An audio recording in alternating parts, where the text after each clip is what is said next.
Hello everyone, কেমন আছো? চলে আসলাম একটা নতুন ভিডিও নিয়ে। আজ আমরা সন্ধ্যার টিফিনে সিঙ্গারা বানালাম। আমি আগে থেকেই সিঙ্গারার পুরটা রান্না করে রেখেছিলাম আর ময়দার খামিটাও করে রেখেছিলাম। প্রতিদিনই কিছু না কিছু তৈরি করা হয়, সময়ের অভাবে ভিডিওটা করে ওঠা হয় না। বাইরের খাবার আমরা খুব একটা খাই না বললেই চলে। বরমশাই আবার রান্না বান্না এক্সপার্ট। সিঙ্গারার সবটা রেডি করেছিলাম, কিন্তু ফাইনাল লুকটা কিন্তু সেই দিয়েছিল। এর মধ্যে আবার সোনার দুষ্টুমি তো আছেই, দেখতেই পাচ্ছেন। যে কোনো কাজের মধ্যেই তা থাকতে হবে। মা বাবা এক জায়গায় থাকা মানেই তার মাঝখানে তার আসতে হবে।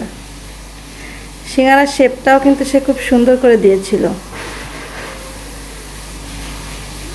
ফাইনাল লুকটা দেওয়ার পরে যখন আমরা সেটাকে টেস্ট করলাম, জাস্ট অসাধারণ। দোকানের থেকেও পারফেক্ট টেস্ট হয়েছিল। কি আর, শখের পুরুষ বিয়ে করেছি, ব্যাপার তো আছেই। রান্নাবান্নায় কিন্তু তার কোনো আলসেমি নেই, ইভেন কোনো কিছুতেই নেই। আমার ঝগড়া শুনতে তো তার বেশ ভালো লাগে, আমার যা মনে হয়। যাই হোক, আর কিছু বললাম না। তবে সিঙ্গারা খেতে কার কার পছন্দ অবশ্যই কিন্তু জানিও।